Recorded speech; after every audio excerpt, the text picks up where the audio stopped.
السلام علیکم بچوں آج کا ہمارا ٹاپک ہے آپ صلی اللہ علیہ وآلہ وسلم کی مدنی زندگی۔ ہجرت مدینہ کے بعد رسول کریم صلی اللہ علیہ وسلم نے مدنی زندگی میں سب سے پہلا کام یہ کیا کہ نماز باجماعت ادا کرنے کے لیے مسجد تعمیر فرمائی۔ حضرت ابو ایوب انصاری رضی اللہ تعالیٰ عنہ کے مکان کے ساتھ ایک زمین کا کتا پڑا ہوا تھا جو یتیم بچوں کی ملکیت، آپ صلی اللہ علیہ وسلم نے اسے مسجد نبوی کے لیے پسند فرمایا۔ ان دو بھائی سہیل اور سقیل نے بخوشی آپ صلی اللہ علیہ وسلم کی خدمت میں بغیر معاوضے کی جگہ پیش کر دی اور اس جگہ پر آپ نے مسجد تعمیر فرمائی جس کا نام آپ نے مسجد نبوی رکھا۔ مسجد کی تعمیر میں آپ صلی اللہ علیہ وآلہ وسلم نے بھی ایک عام مزدور کی حیثیت سے حصہ لیا۔ صفہ اسلام کی پہلی درسگاہ یا پہلی یونیورسٹی صفہ صاحبان کو کہا جاتا ہے۔ مسجد نبوی کے شمال مشرقی حصے میں ایک چبوترا تعمیر کیا گیا جس کو صفہ کہا جاتا تھا۔ یہاں پر صحابہ رضی اللہ تعالیٰ عنہ تعلیم حاصل کرتے تھے۔ ان کو اصحاب صفہ کہا جاتا تھا۔ جن صحابہ رضی اللہ تعالیٰ عنہ کا گھر بار نہیں تھا یہاں وہ قیام کرتے تھے۔ یہاں پر یہ حضرات حضور نبی کریم صلی اللہ علیہ وسلم کی صحبت سے فیض یاب ہوتے تھے۔ یہ صفہ کی درسگاہ اسلام کی سب سے پہلی یونیورسٹی تھی۔ صحابہ صفہ کی کل تعداد 400 تھی۔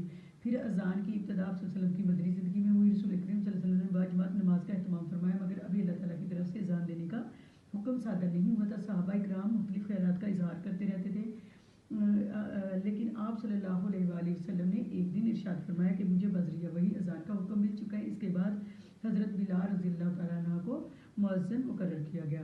پھر مکہ معظمہ سے چونکہ مسلمان جب مدینہ کی طرف ہجرت کر کے آئے تو مدینہ میں وہ بے سر و سامانی کی حالت میں پہنچے تھے، اس لیے آپ صلی اللہ علیہ وآلہ وسلم نے مہاجر صحابہ کو عبادت کرنے اور نئے سرے سے معاشی طور پر استحکام پیدا کرنے کے لیے قانون کی بجائے اخلاق کے ذریعے دباؤ ڈالا تاکہ مہاجرین اور انصار میں اجنبیت ختم ہو جائے۔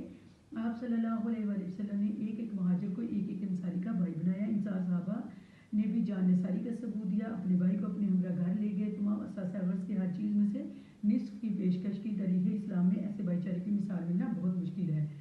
تو اس سے کیا ہوا کہ مدینہ منورہ میں تمام صحابہ جو تھے وہ خوشحال ہو گئے اور مدینہ منورہ میں اپنے اپنے گھر تعمیر کر کے اس طرح مہاجرین کی آباد کاری کا مسئلہ بھی باحسن طریقے سے حل ہو گیا۔ پھر ہجرت مدینہ کے بعد جب نبی کریم صلی اللہ علیہ وسلم مدینہ منورہ میں جلوہ افروز ہوئے تو مدینہ منورہ مختلف جماعتوں میں بٹا ہوا تھا جن میں مہاجرین، انصار، منافقین، عیسائی اور یہودی شامل تھے۔ یہودیوں کے بعض قبائل طاقتور تھے اور کافی عرصہ سے انصار پر حاوی تھے۔ اب وہ غلبہ تو نہ تھا مگر پھر بھی انصار کے مقابلے میں فوقیت رکھتے تھے۔ رسول کریم صلی اللہ علیہ وسلم نے تمام لوگوں میں نظم و ضبط پیدا کرنے کی کوششیں کی تاکہ مدینہ میں سیاسی، معاشی اور معاشرتی احکام پیدا اور مسلمانوں کے تعلقات غیر مسلموں سے واضح، معین اور منضبط ہو جائیں۔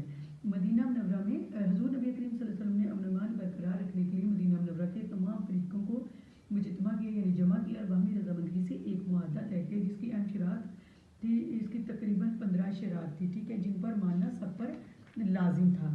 پھر آپ صلی اللہ علیہ وآلہ وسلم کی زندگی میں بہت سے غزوات بھی پیش آئے، یعنی مدنی زندگی میں بہت سارے غزوات بھی پیش آئے جیسے غزوہ احد، غزوہ بدر، غزوہ خندق وغیرہ، اور پھر صلح نامہ حدیبیہ بھی آپ کی